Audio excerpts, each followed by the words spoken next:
Hello, peeps. Today I thought it might be fun to show you some of the things that I would practice. Of course, if I was still an active member of the military band, I would have pieces to practice. But when I don't have that stuff to do, um, I quite enjoy this technique book.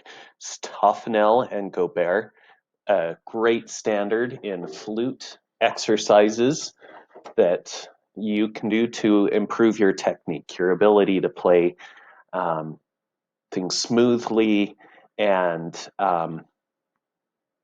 be able to sight read better because you're working on all these patterns before you see them in the music you're going to play. So I'm going to play an excerpt of Taffanel and Gaubert number 10, the 10th exercise in the book. And this particular exercise works on all sorts of different arpeggios. In our band class, we've done our major arpeggios. A lot of years we get to our minor arpeggios, but this year we didn't because we decided to do all of the keys, major scales instead. But this is an exercise that I work on.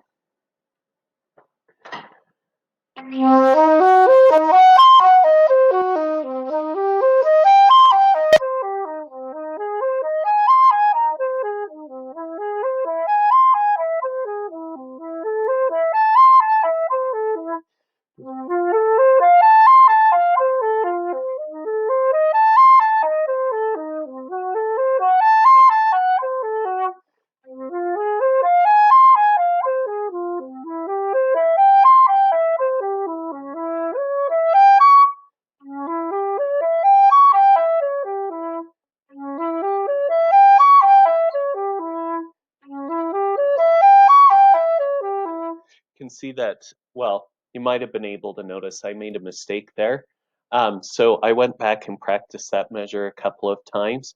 Now I'm going to go back and play the measure before and that measure to help the transition happen.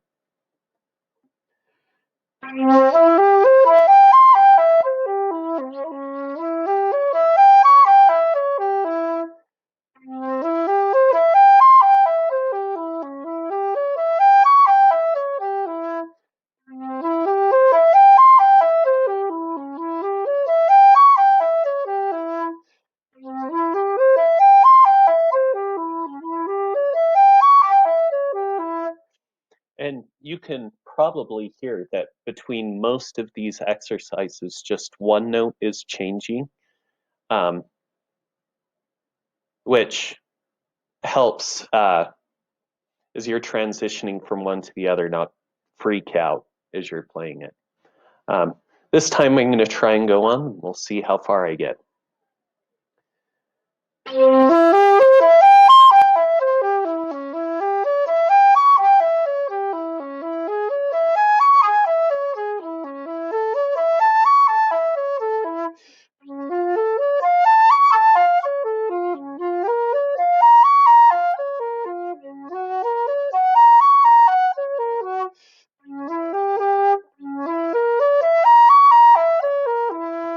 Okay, that one I struggled a little bit with. It's D flat, F flat, B flat, D flat, F flat, B flat, D flat.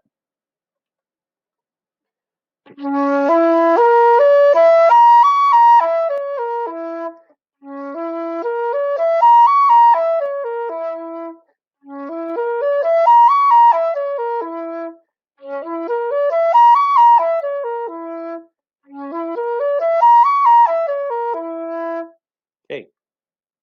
I'm going to start there now that I practiced that one a couple of times and continue on.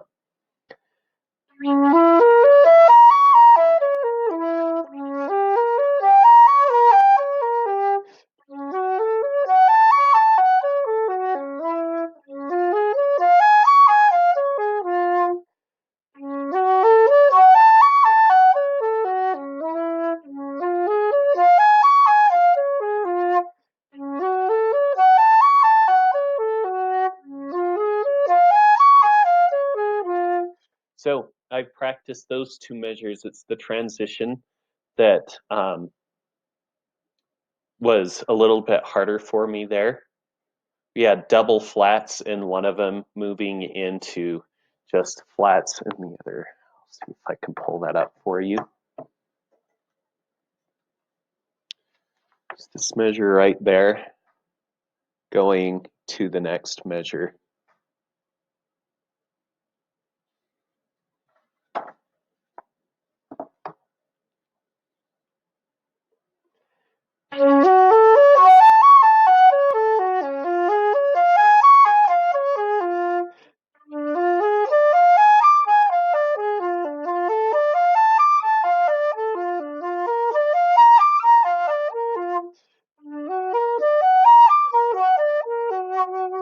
And that's the whole first page.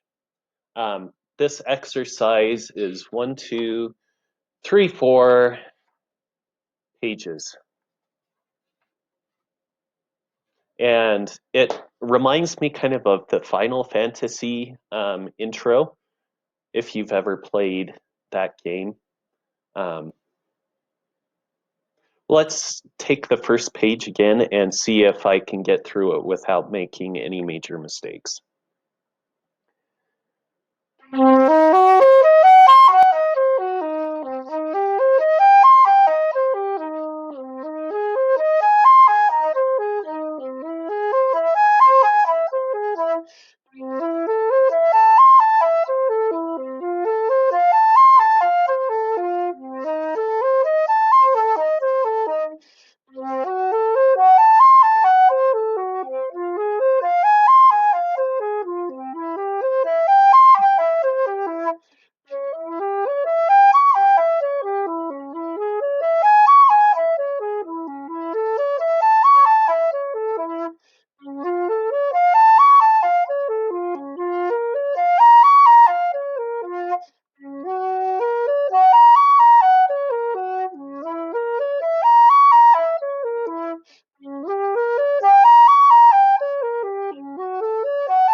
Yeah, I got through the first page, no major mistakes there, which is awesome.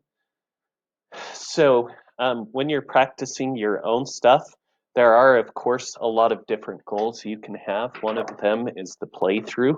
That's the most common technique that students use when they're practicing, but it can sometimes be the least effective. When we don't stop to work on the parts that we struggle on and just play the stuff that we're good at, we never really improve. So while the playthrough is certainly appropriate in some circumstances, if we find that's our default practicing strategy, then we can probably find ways to be more effective with our practicing. So yeah, that's that first page there that we played.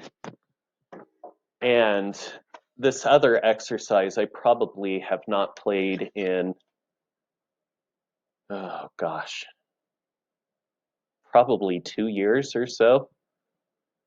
And it's harder than the other one. This is Taffanel and Gaubert, number 11. And instead of doing arpeggios straight up and down, it jumps around in the arpeggio. You can see that there, which increases the difficulty level quite a bit for me. I think that's probably typical for other people as well. And I'm going to give this a try and see what happens.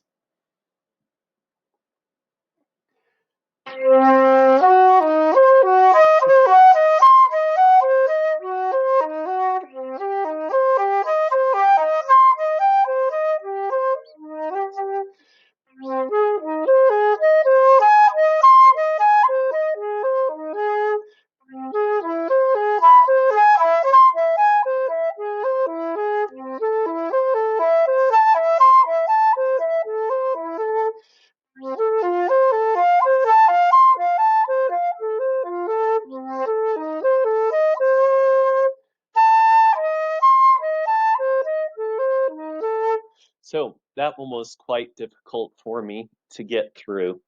Um, and as you can hear, there's a lot of jumping here, and it takes a lot of control in what you're doing with the lips and focus to make sure those notes speak plainly without cracking or popping. And you probably heard some cracking and popping in there.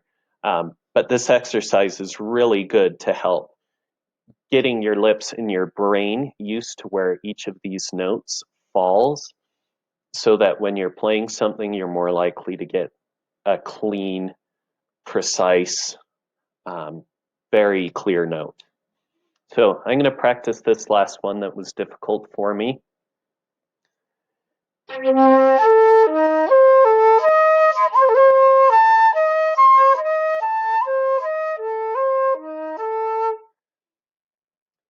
Okay, again.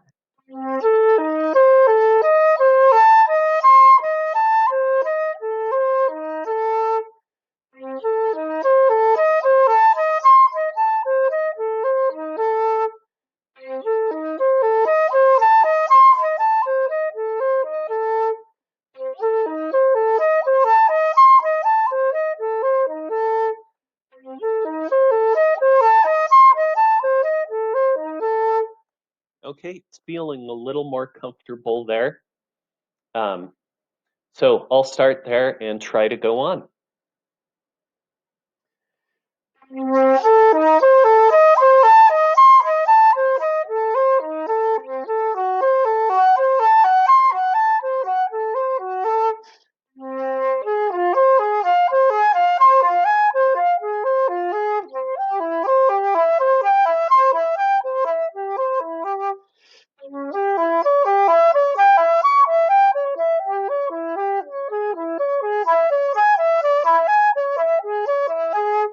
And that's the first page of this one. This exercise, number 11, is 1, 2, 3, 4, 5, 6, 7, 8 pages long, and it keeps doing these jumps until you're getting into the very high range of the flute and becomes more difficult on the back end than it is on the front end. But I'm going to see if I can get through this first page of it without making major mistakes. So what I'm looking at is note mistakes rather than rhythmic mistakes or slowing down. I just want to get the right notes. That's my goal.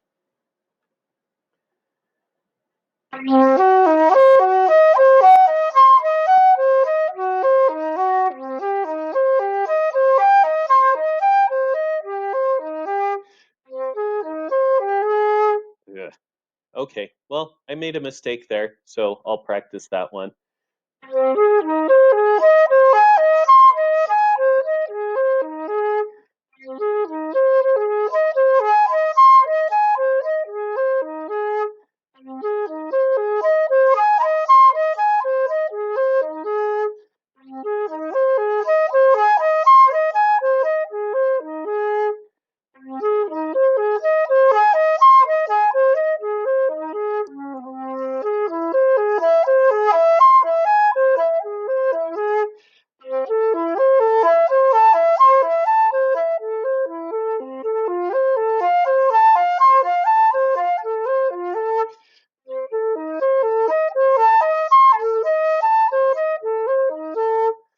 Okay, on this one I didn't put 2 fingers down on it, rather just one at first and one of the notes blurbled. So I'm going to look at that one again. I believe that's where I had issues last time.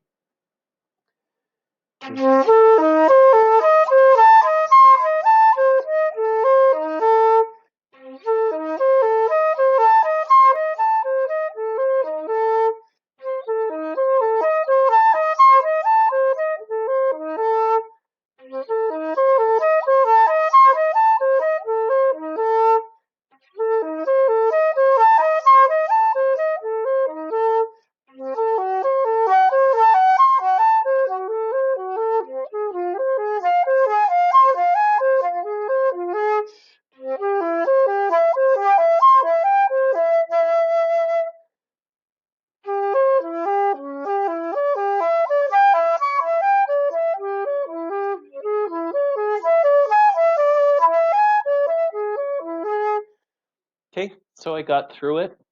Um, did have to stop a couple times, fix some things. Um, one of the challenging things about practicing now with the Lyme disease is that my mouth and face and other muscles get fatigued a lot more often, and that signals between my brain and my fingers are sometimes also scrambled. I stutter a lot more than I used to. I drop things a lot, if you've noticed me do that in class. Um, Sometimes the communication pattern is just not there between my brain and my hands anymore.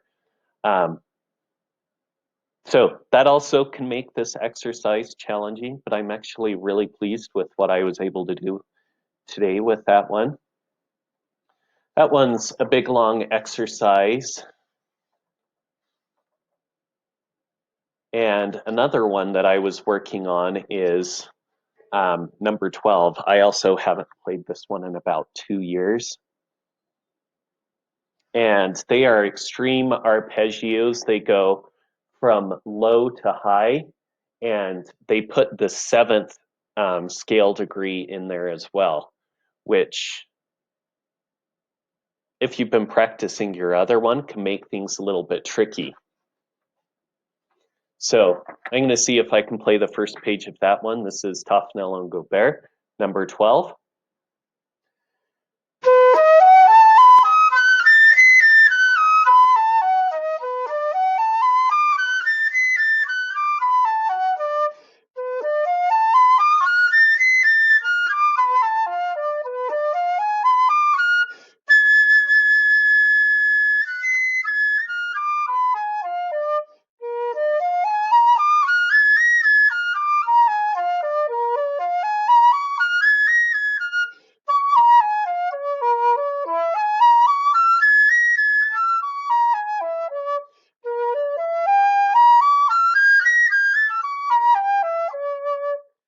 So you can see those are 2-octave arpeggios, and they go up to 5 ledger lines above the staff.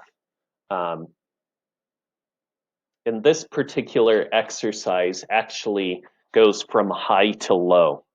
So it starts at the highest and then goes low. That was the first page. I did it pretty successfully. Little bit of hesitation in there. The reason I'm doing the slurred is so that I can listen to hear if my fingers are going down evenly on the keys. Tonguing these exercises is great. It's just working another part of your technique, getting your tongue to line up with your fingers. Here, I'm just wanting to make sure that my fingers lay down at exactly the same time. And slurring an exercise like this can really help you hear those things.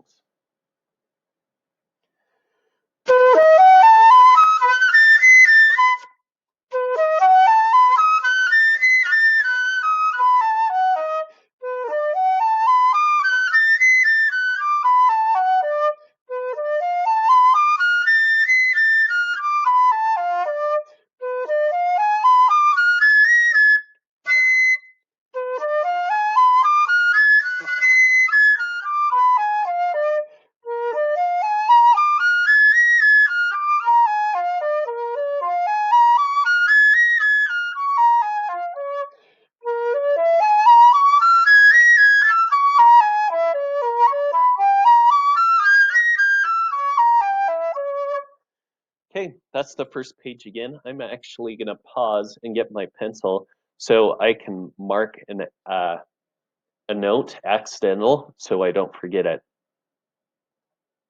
So now I have marked that accidental. I'm going to try this page again. Here we go.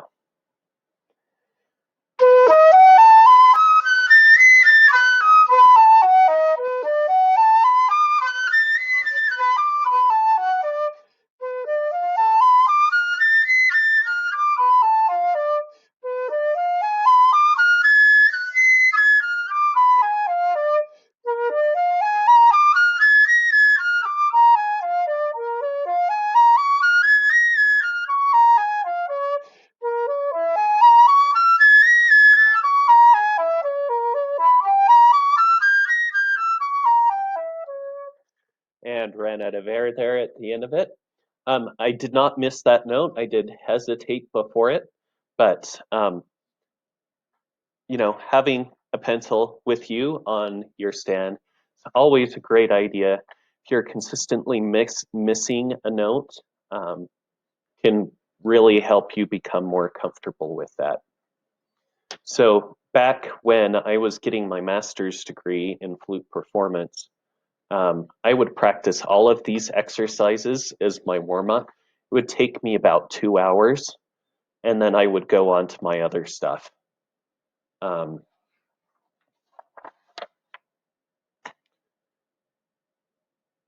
Number 13 jumps around on these seventh chord arpeggios.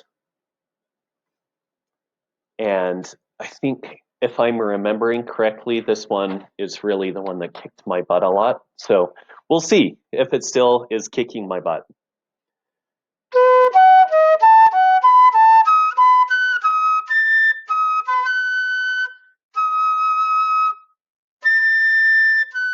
Yep, kicking my butt.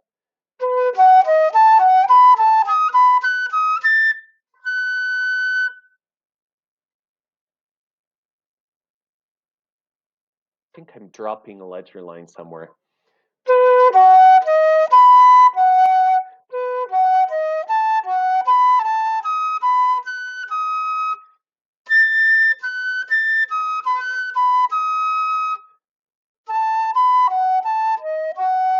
Yeah, this one, it's harder to keep the arpeggio in my head while I'm playing through the whole one. It's a good one. So I'm going to practice this one again slow. That's my technique that I'm going to use. Do it slow and just try for the notes.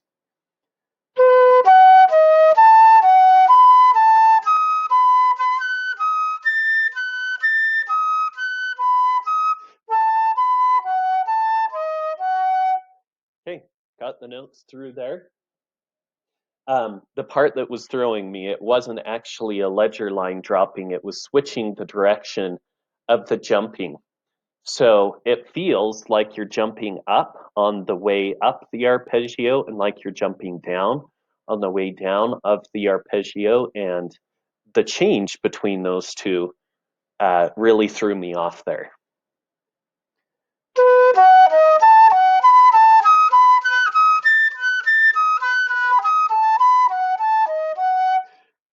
Okay, that was much better. Let's try the next one.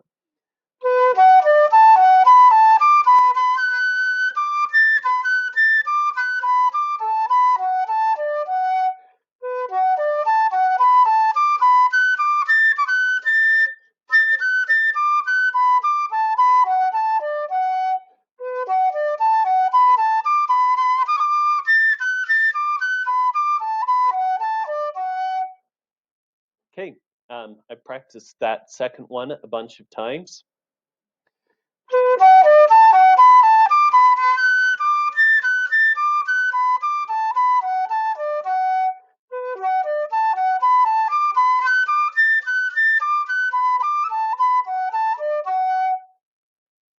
Okay, let's see if I can play the first two back to back.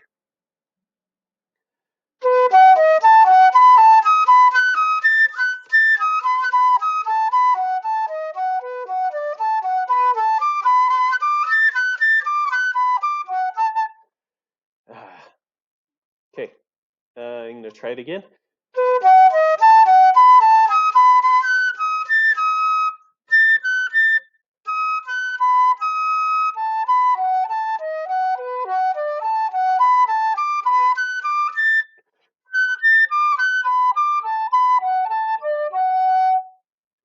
Okay, I got through both of them that time.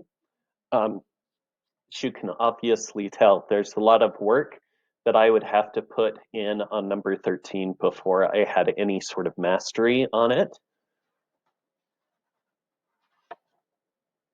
Yeah, that one kicked my butt back in the day. So that is Taffanel and Gaubert, etude book looks like this. Really recommend for people that are serious about getting better on the flute.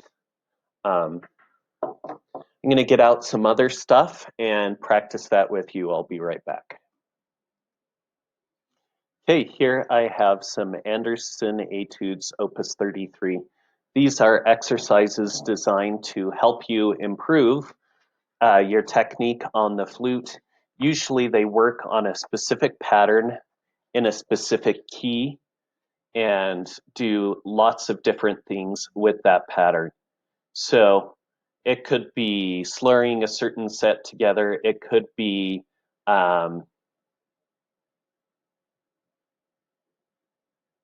certain rhythm, could be a certain jump between notes that you practice. I have not played any of these etudes for probably at least 2 years since the Lyme disease got pretty bad. And so this will be a good refresher. I'm going to look at the first one of the 24 studies and just see how this one goes.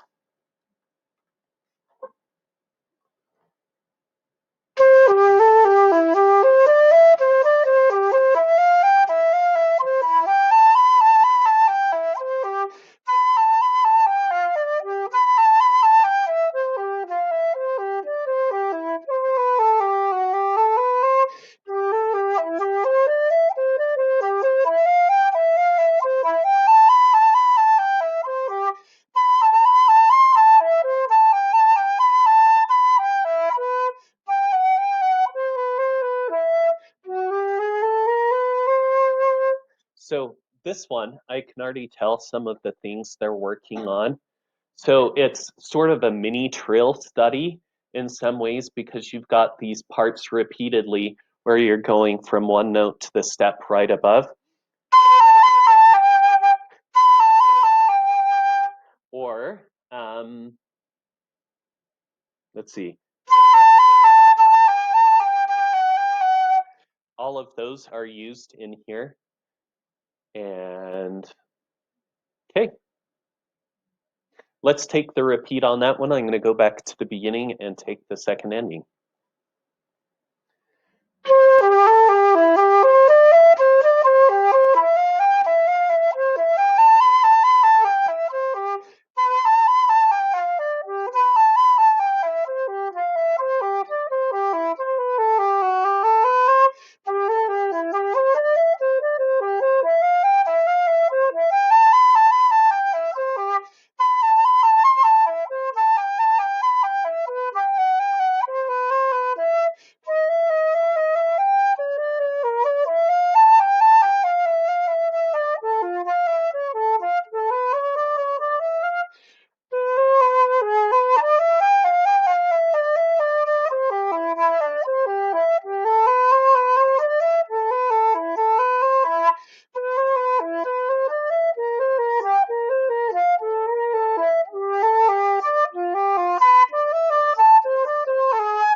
Okay, that's to a fine spot.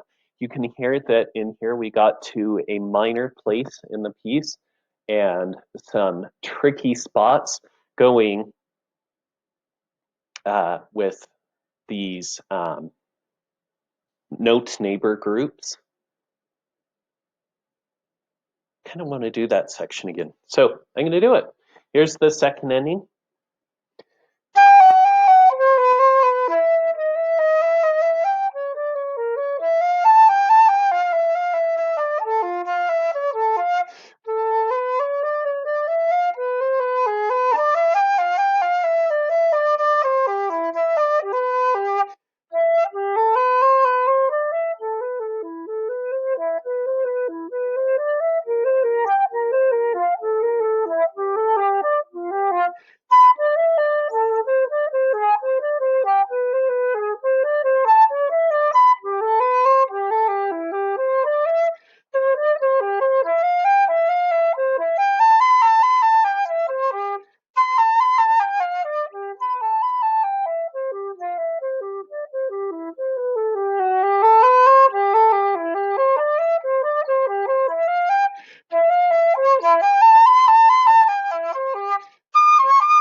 Okay. So that time I was able to spend more cognitive effort on the dynamics which are written in. The overall tempo marking on this one is actually quite fast. I mean, on all of these Andersen etudes, they're quite fast. They've got multiple dynamic changes going on, tonguing that happens over the line, that happens, accidentals. Definitely not the hardest etudes I practiced, but I would not say that by any means I am an expert at these. I've never been able to play them up to tempo cleanly, but working on them has certainly improved my technique. I'm pulling up my metronome just to see where I would have to be in order to play this at marked tempo. Ooh, that's fast. Okay, I'm going to try it at tempo and we'll see what happens here. I have an idea of how this is going to go. We'll see.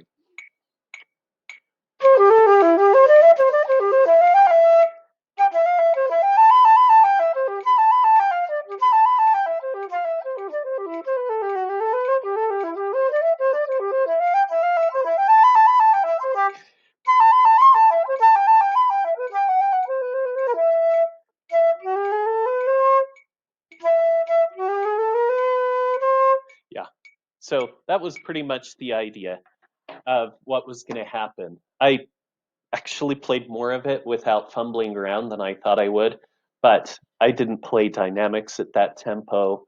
It wasn't super even or anything.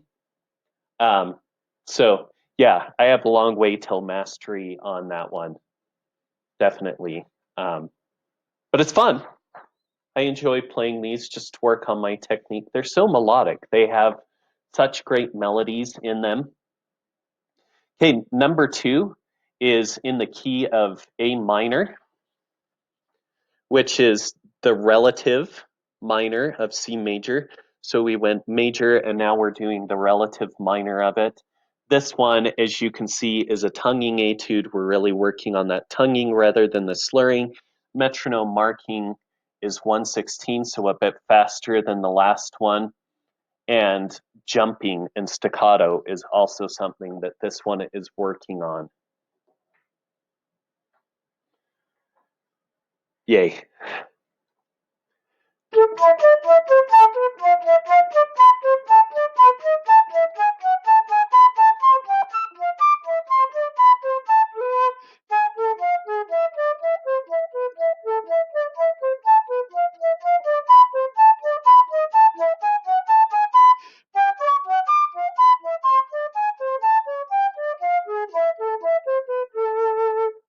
Hey, not bad, except that it was like half tempo. This is definitely one that would need to be double tongued, I believe. Let me just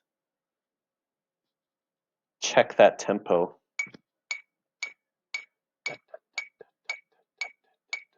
No, it doesn't really need to be double tongued. It's slow enough that it doesn't need to be. But it certainly is jumpy. That first section was one of the easier sections of it.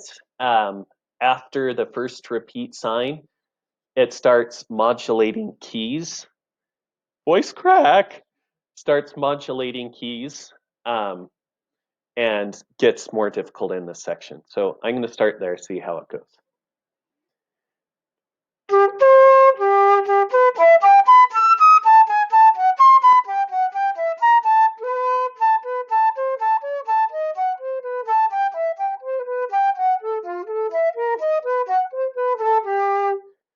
Okay, I'm going to do that again. I think I can do a better job.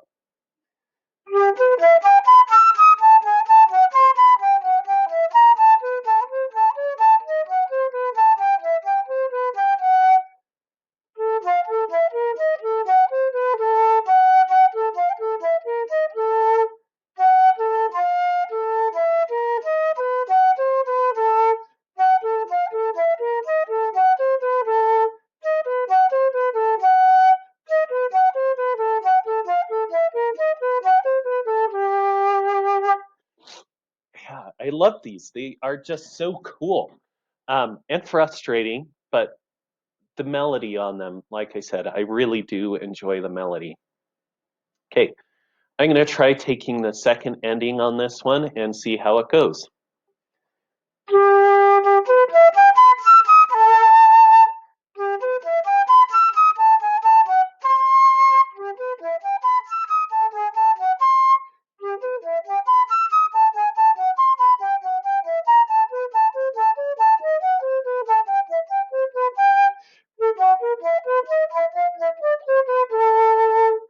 Just at the point when I'm thinking, oh yeah, I've got this. This isn't too bad.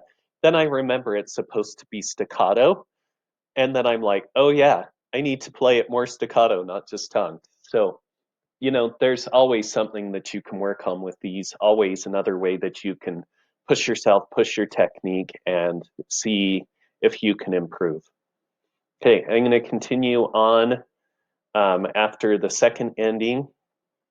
Here we go.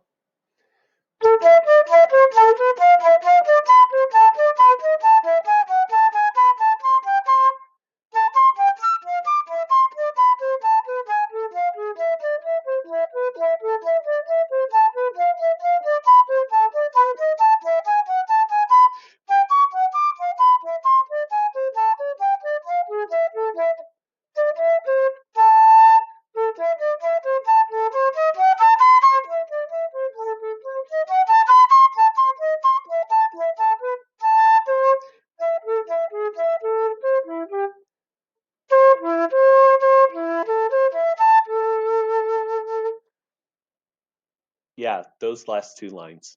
I'm going to work those a little bit more.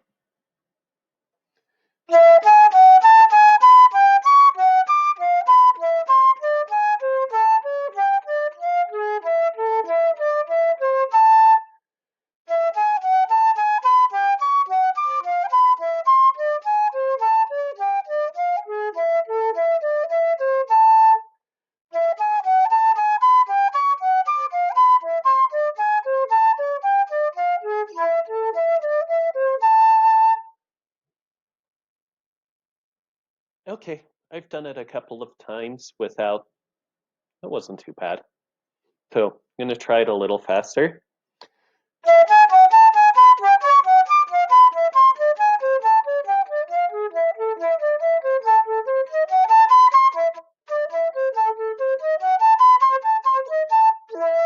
And I definitely need to slow this part down because there are some intervals that I'm not expecting to need to play there, which just fumbles my fingers up.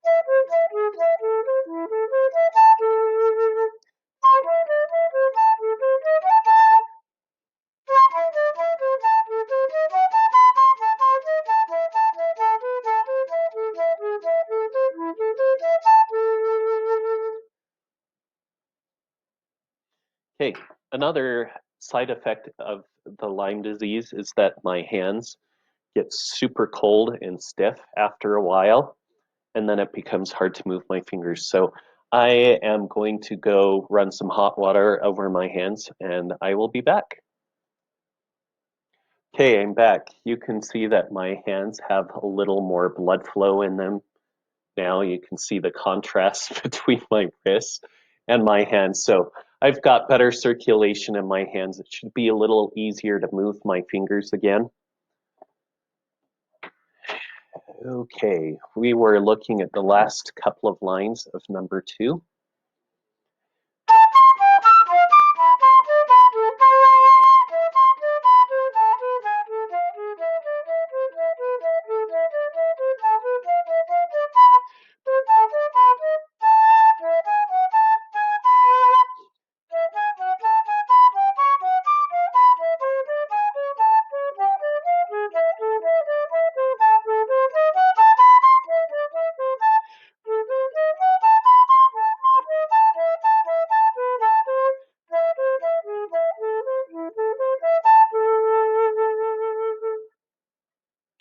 let's look at this at tempo and see what happens.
Yeah.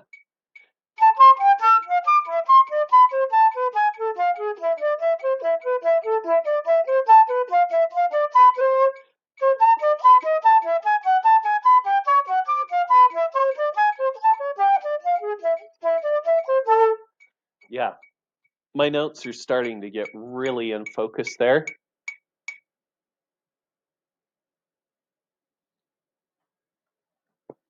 But I'm probably closer on that one to tempo than the other one. So that's nice. Okay, number 3 in this book.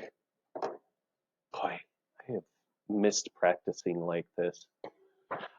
Number 3 is in 9/8 time in the key of G major. Of course, it's going to modulate through some other keys throughout. This one, of course, is going to have us working on our triplet feel. There's some jumps that happen in here. Yeah, we'll see after playing what I think the emphasis on this one is.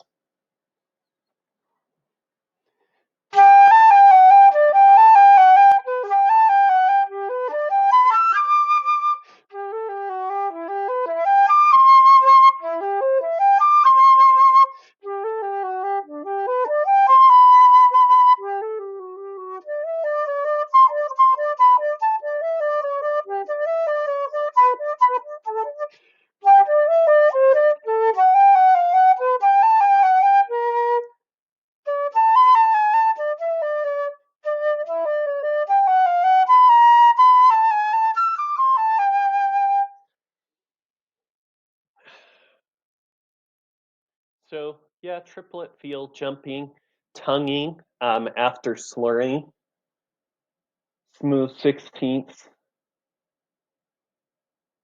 breathing.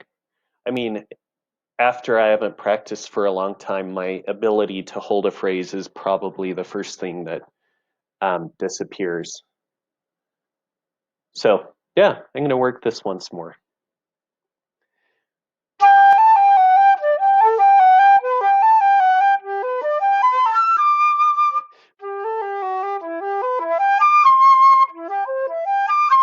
Keep playing the wrong arpeggio there.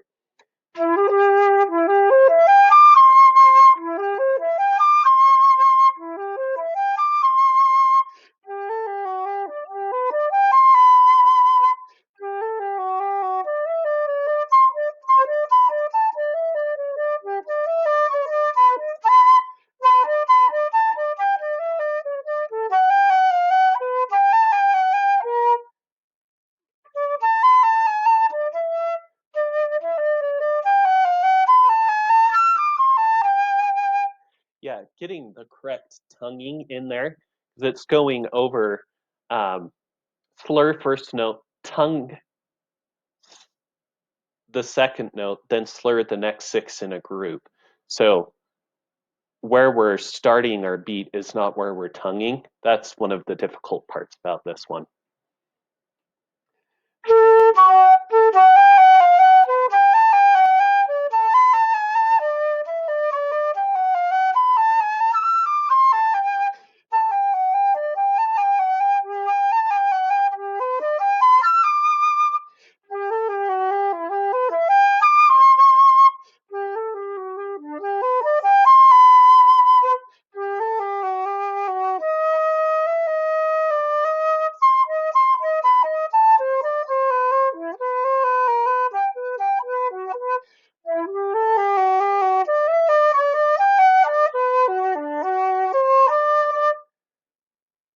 Oh, there is a C sharp in that measure.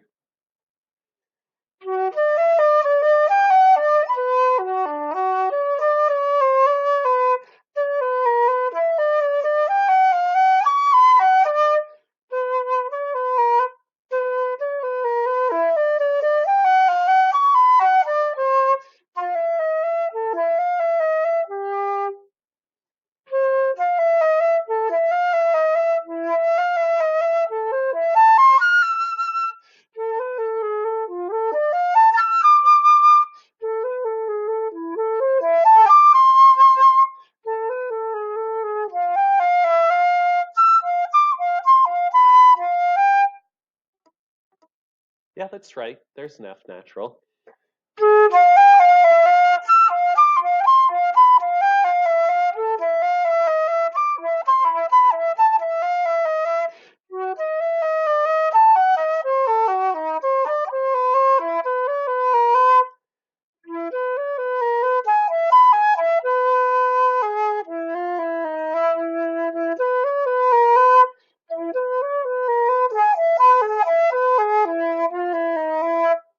Yeah.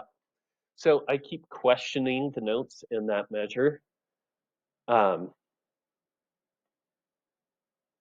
I played them right. So now I just need to focus on the rhythm and the tonguing on that one.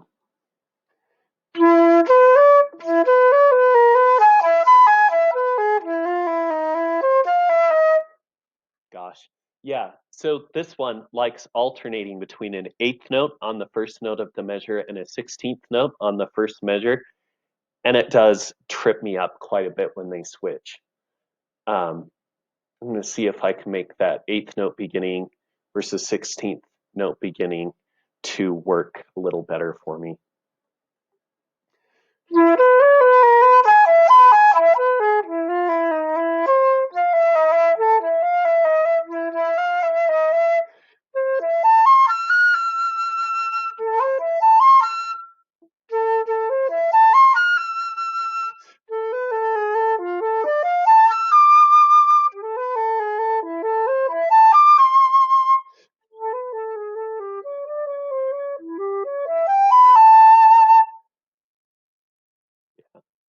And there again, I'm questioning, did I play the right notes there? Sometimes I'm like not completely sure because I can't remember if there is still an accidental there or not. When it gets to these sections where they're throwing in tons of accidentals, I find that that happens a lot. I'm like, what the heck?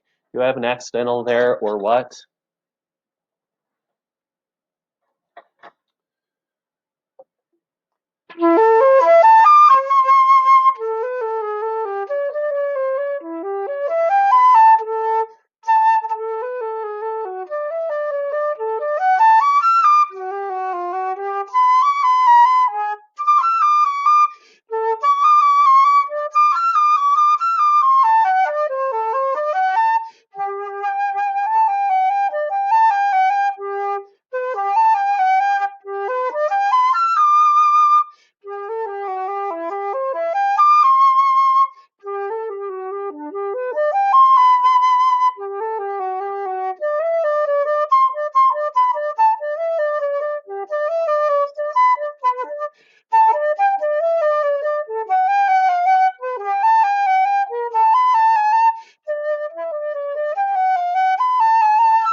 Okay, so a lot of technical stuff on that one.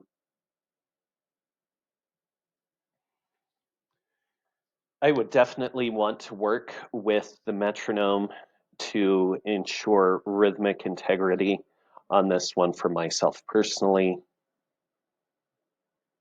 Switching between that 8th note in the beginning and 16th note beginning. And then sometimes, of course, I just pause when I'm like, what's the accidental there? So 1, 2, 3, 4, 5, 6, 1, 1, 2, 3, 4, 5, 6, 1, 2, 3, 4, 5, 6. Most of our pulses are there. Let's see what happens.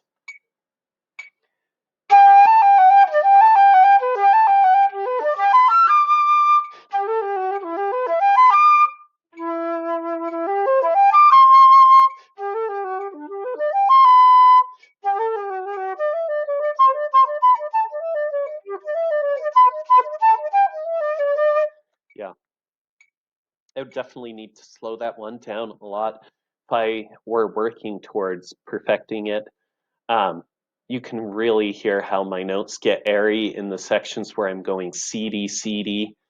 The change of balance there is quite an issue at that tempo for me. So yeah, I definitely want to play that one slower and in chunks to ensure that I would be able to play that through. Okay, number 4. This one is in the key of E minor. So we have 1 sharp and then our D sharp accidentals, which reflects the harmonic minor scale in the series. You can see that there. There are lots of accents in this one on the pulse notes.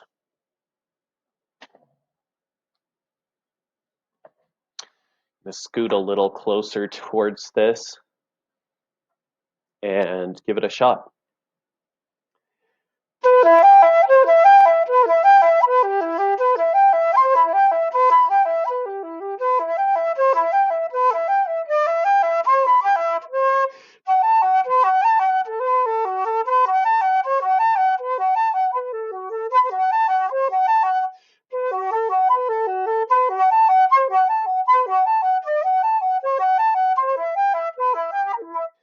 Yeah, so on this one, they've actually got accents on notes that are under slurs, which is kind of unusual to see. So in that case, you've really got to give it an air accent rather than a tongue accent, because we're not tonguing there, and that's kind of tricky. So do that one again. I remembered that I actually like this one quite a lot.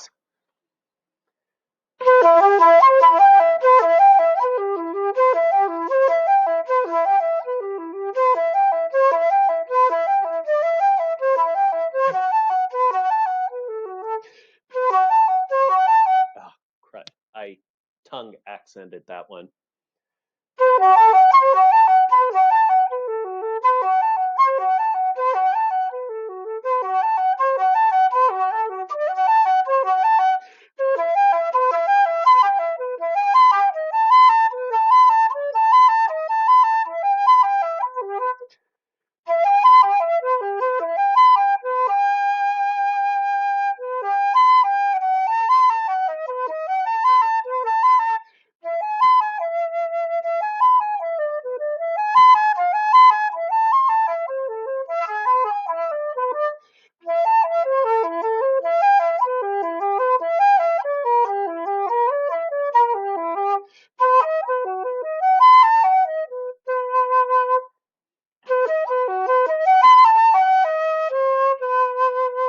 Oh, that C leading into our B, which is the key we've modulated into.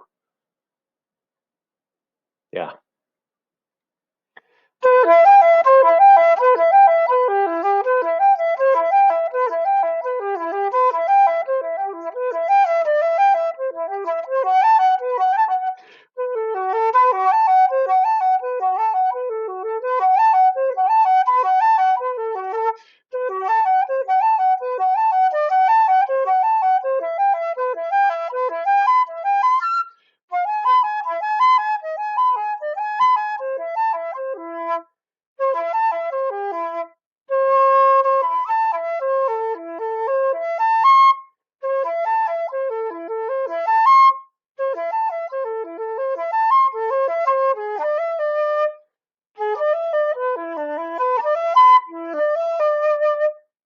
Those ones are just awkward, but cool.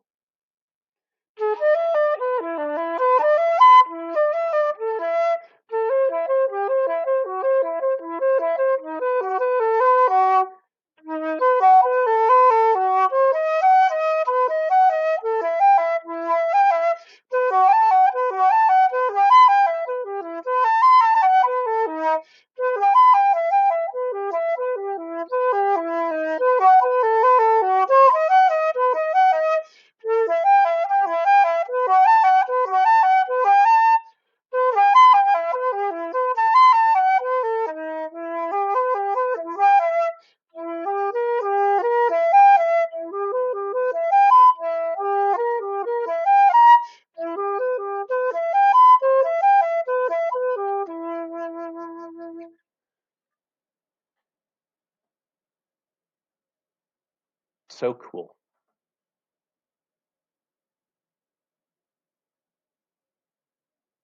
I wonder how long it took Taffanel or Andersen to write these etudes. They really are cool.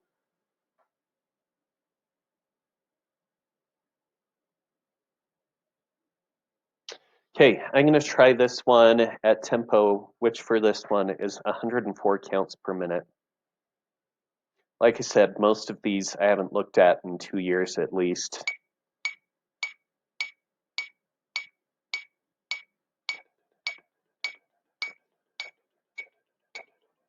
It's fast.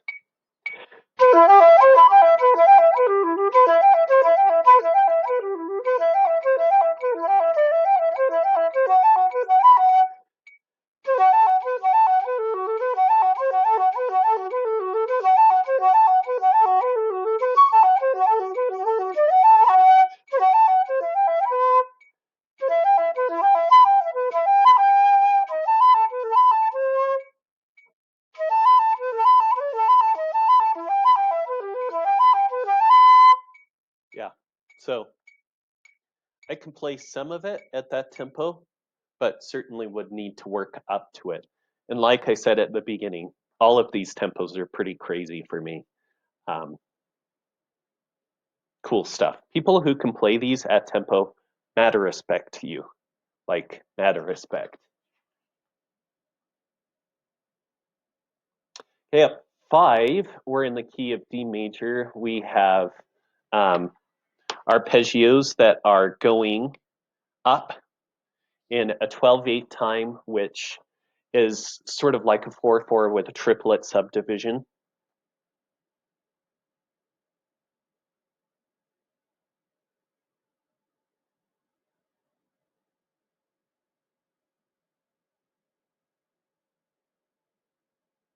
Okay, we'll see how this goes. I'm not remembering this one just from looking at it.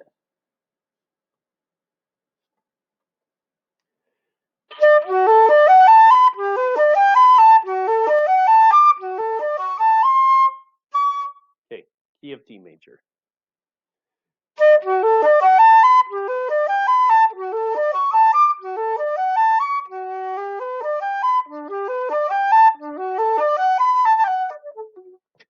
Out of air completely. I'm going to take a better breath at the beginning. Most of these have only one breath per line marked in.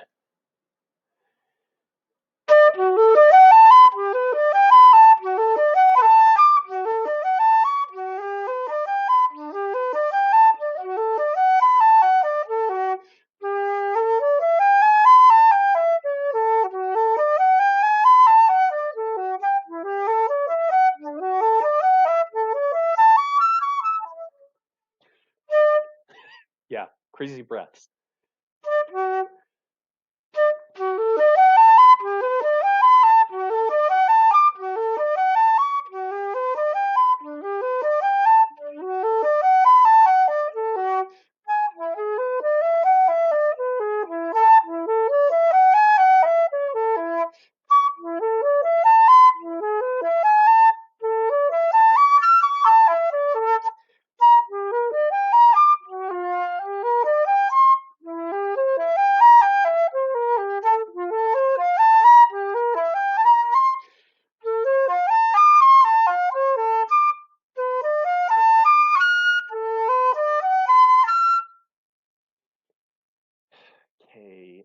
natural in this measure, be natural in this measure.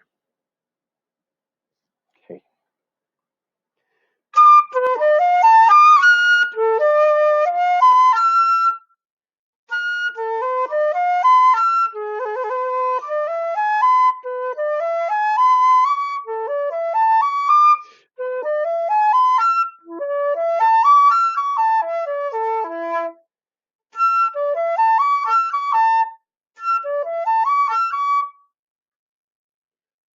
Rhythmically, I'm doing something weird. I must be adding a note. We're taking one away.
That was functionally sight reading for me. Like, I don't remember much of that one, like at all. So functionally sight reading and practicing your sight reading can be great too. Sitting down and doing something that you're like, okay, I'm going to read this. Doesn't look familiar. I'm just going to see what I can play and what I can't. Oh, 6, my nemesis.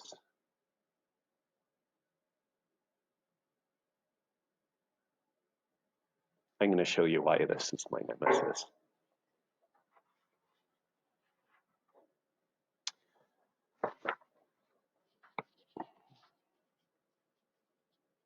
It's got hard rhythms, double dots, trills. Keeping your rhythm accurate in this one is, as I recall, a beast.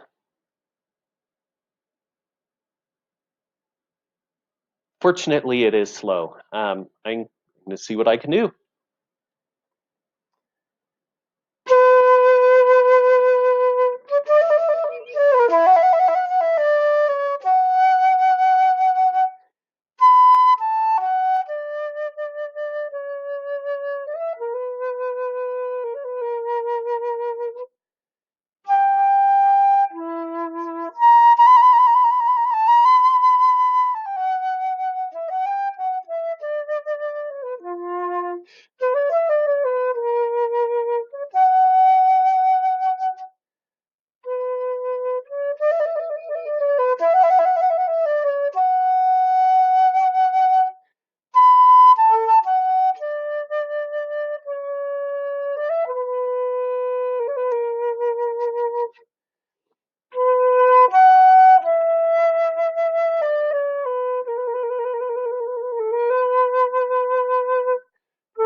Yeah, that part.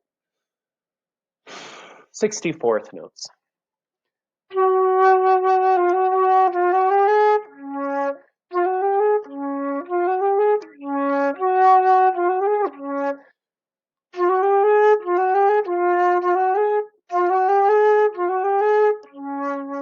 It's just a chromatic scale there, but I think it's the jump to the C sharp at the end that is making that difficult.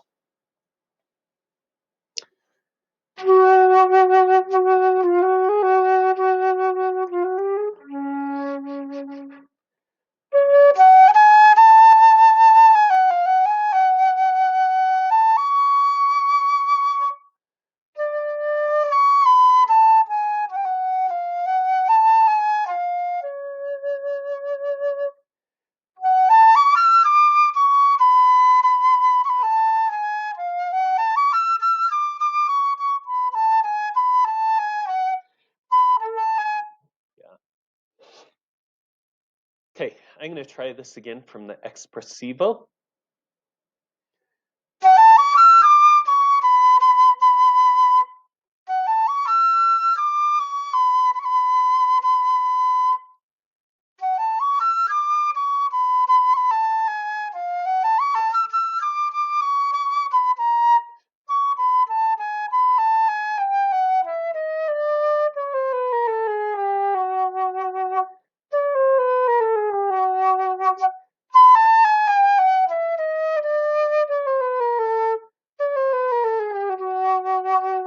So that measure switches from 16th slurred to 16th tongued, but a legato tongue, then 16th triplets, then 32nd notes.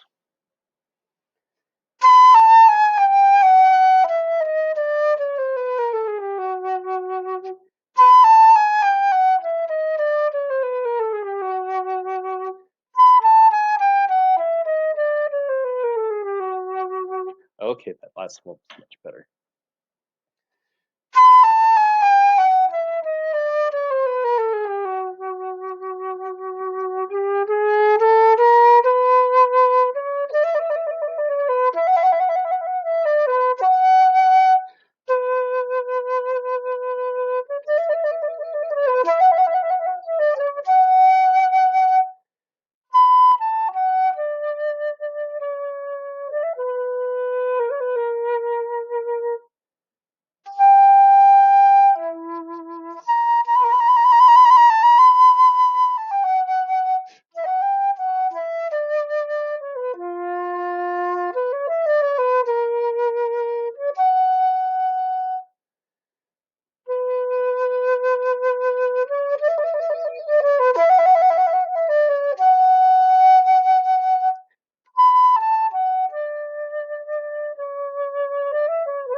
Okay, yeah, there's, I mean, all the stuff that requires super light fingering in this one, which Nemesis is why it's my nemesis. Um, it's also really gorgeous.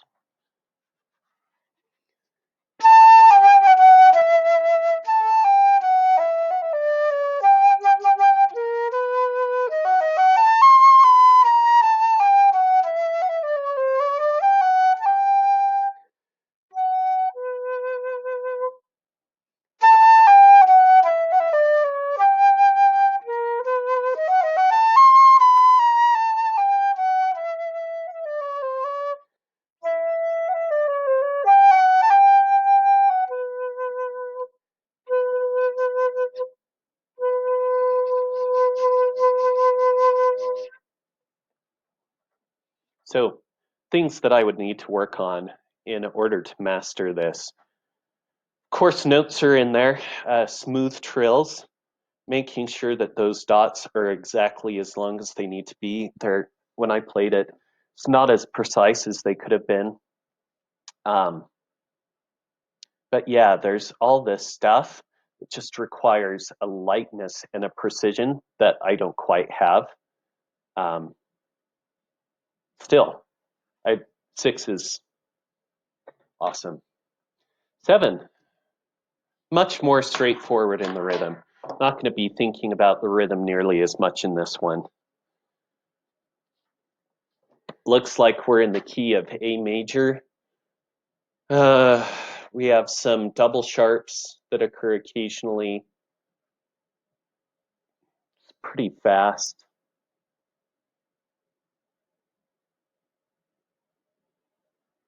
Okay, see what happens.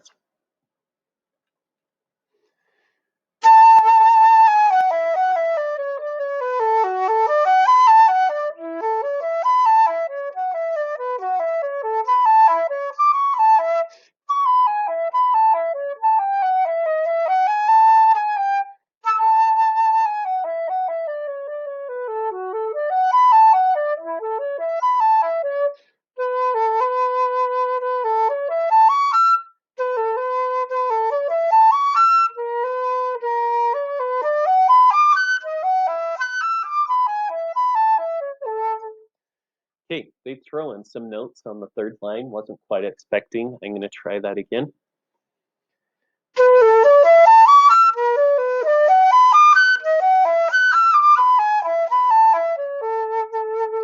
That was much better.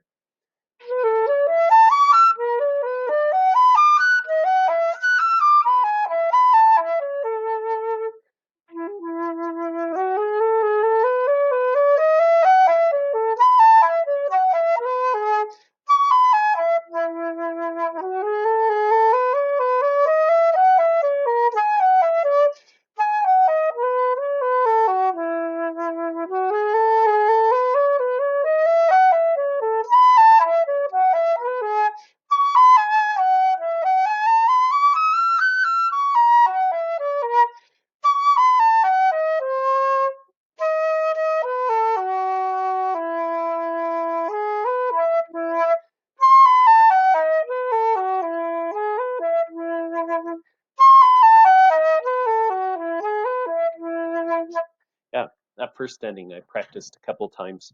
Came out much better the second and third time.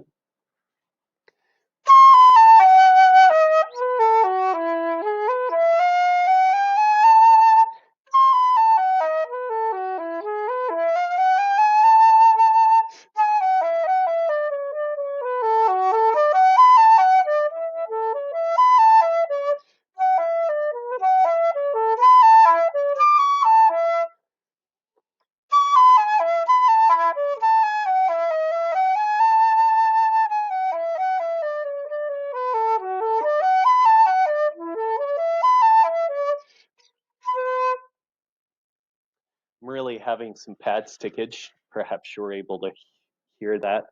I think I know where my pad cleaner is. I'm going to see if I can find it. I haven't used it since I moved here. So I'll see if I can find it. Okay, I am back and I'm going to demonstrate how to clean a pad on a flute when it starts sticking. So you'll need a few things to do this. One is a pipe cleaner. One is pad juice from Music Tech.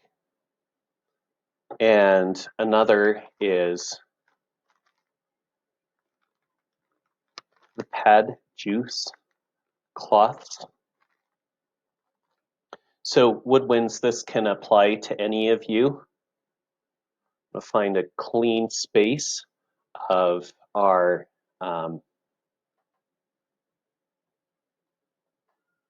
pipe cleaner. That's what this is called. And we'll also want to find the spot that's sticking on the flute. For me, it's this pad right here that's especially sticking. If I put that next to my microphone, you may be able to hear that stick that's happening there. That's the first place that I definitely need to clean. So we get our cleaner and we put our pad juice on the tip of our cleaner, like that. And then we're going to want to gently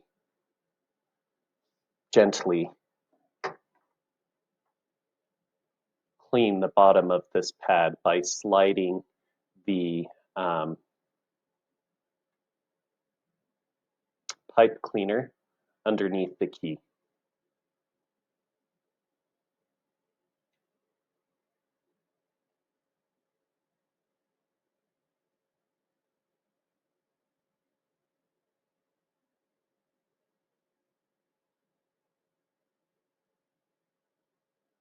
Okay, we want to be gentle with our pads. After we've done that, we take a section of our pad cloth and we stack it underneath the key.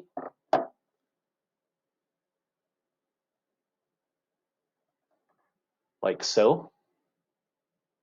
You can see that. And then we're just going to press the key closed. We're not going to pull on this cloth at all while it's underneath. Don't want to tear the pad. We can actually press down on that one too. Dry it off, and then we can check to see how we've done on the cleaning.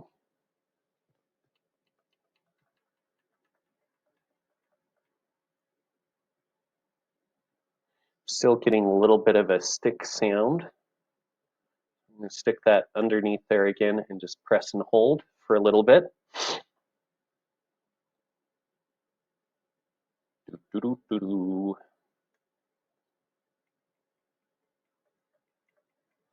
Okay, the second one is also sounding like it's sticking a little bit.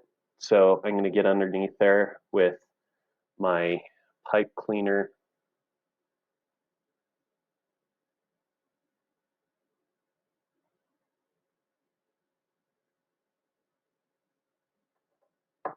And do the same process with that second key.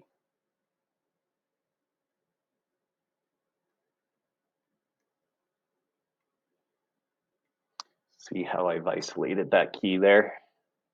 I'm going to press down on that one. Hold it. Let it dry off.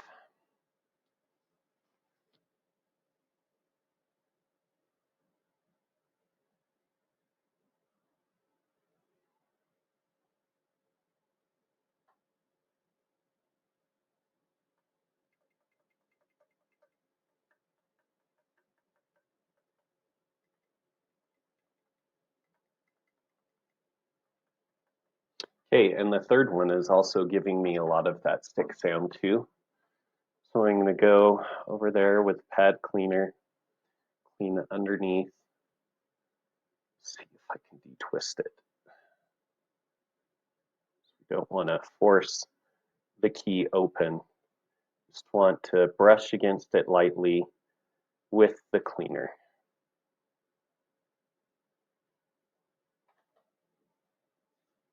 Cloth underneath the key.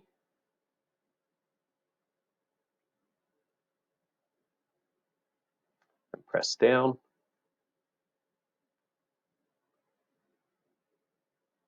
To dry the pad off.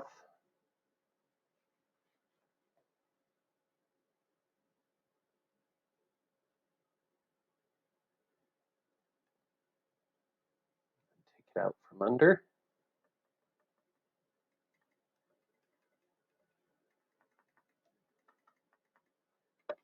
See if I can get that first key again.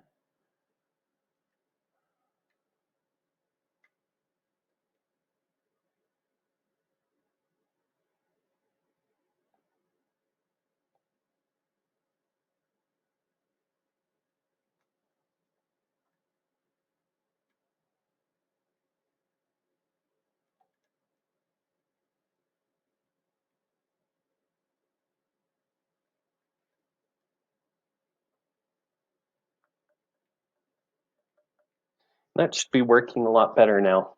So this video has probably gotten a little bit long, so I'm probably going to stop it here and continue practicing on my own, and maybe I'll post some of the other stuff that I do in another video. But for now, stay healthy, my peeps, and I'll talk to you again soon.